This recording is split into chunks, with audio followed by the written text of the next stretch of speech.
Learn English through story. The Stone Carver's Choice.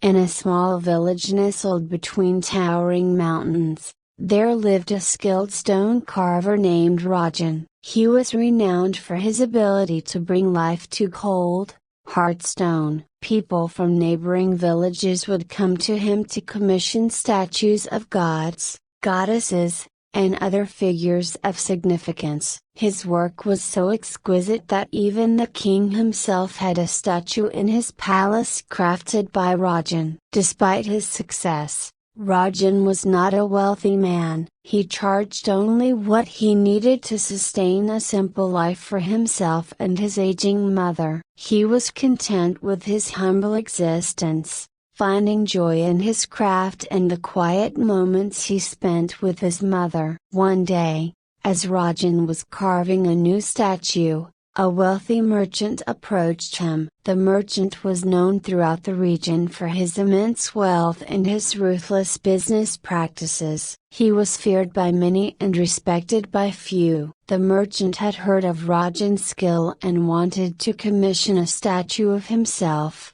a grand and imposing figure to be placed in his mansion.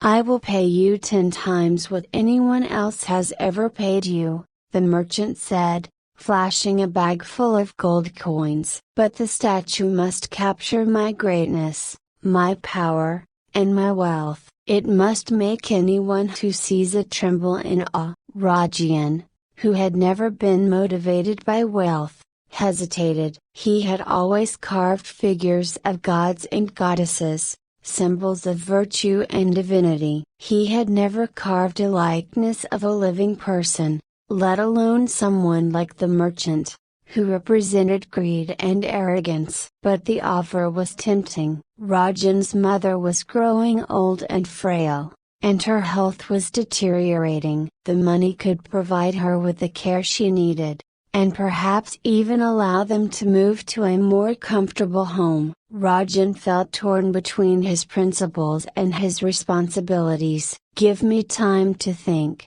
Rajan said, and the merchant agreed to return in a week for his decision. That night, Rajan couldn't sleep. He lay awake, thinking about his mother and the life they could have with the money. He thought about the statue, the image of the merchant towering over everyone, and the message it would send. He knew that by carving this statue, he would be endorsing everything the merchant stood for. But how could he refuse the chance to give his mother a better life? The next morning, Rajan visited the village temple. He often came here to find solace and clarity in times of uncertainty. As he sat in front of the idol he had carved years ago, he was approached by the village priest, a wise and kind-hearted man. "You seem troubled, Rajan," the priest said, sitting beside him. Rajan explained his dilemma,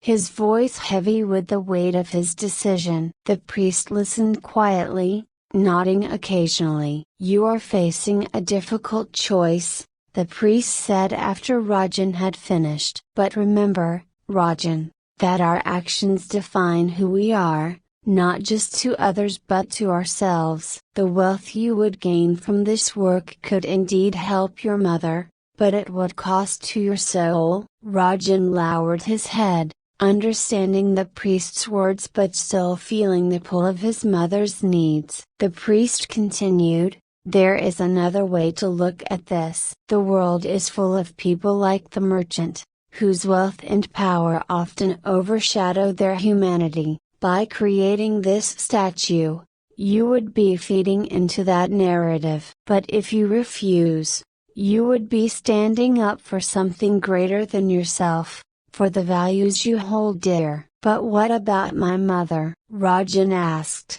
his voice breaking. "How can I turn down the money that could help her?" The priest smiled gently. "Your mother is proud of the man you have become, Rajan. She would never want you to compromise your integrity, even for her sake. There is more to life than material comfort. Sometimes, The greatest gift we can give to those we love is to remain true to ourselves. Rajan left the temple with a heavy heart, but the priest's words echoed in his mind. He spent the next few days working in his workshop, but he couldn't focus on the statue he was supposed to be carving. Instead, his mind kept wandering back to the decision he had to make. When the merchant returned, Rajan was ready with his answer. "I am honored that you chose me for this task," Rajan said, "but I must decline. I cannot create a statue that represents values I do not believe in. My work has always been about capturing the divine,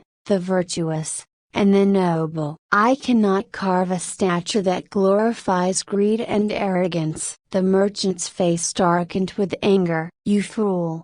he spat. "Do you know what you are turning down? You will regret this." Rajan remained calm. "Perhaps," he said, "but I would rather live with my conscience clear than with gold that weighs heavily on my soul." The merchant stormed out, vowing never to set foot in Rajan's workshop again. Rajan watched him leave, feeling a strange mix of relief and sadness. He knew he had made the right choice, but the financial burden still weighed on him. That evening, as Rajan sat with his mother, she took his hand and smiled. "I heard about your decision," she said softly. "I am proud of you, my son. You have always been true to yourself, and that is worth more than all the gold in the world." Rajan felt a warmth in his chest, the burden lifting slightly. He knew that the road ahead would be difficult,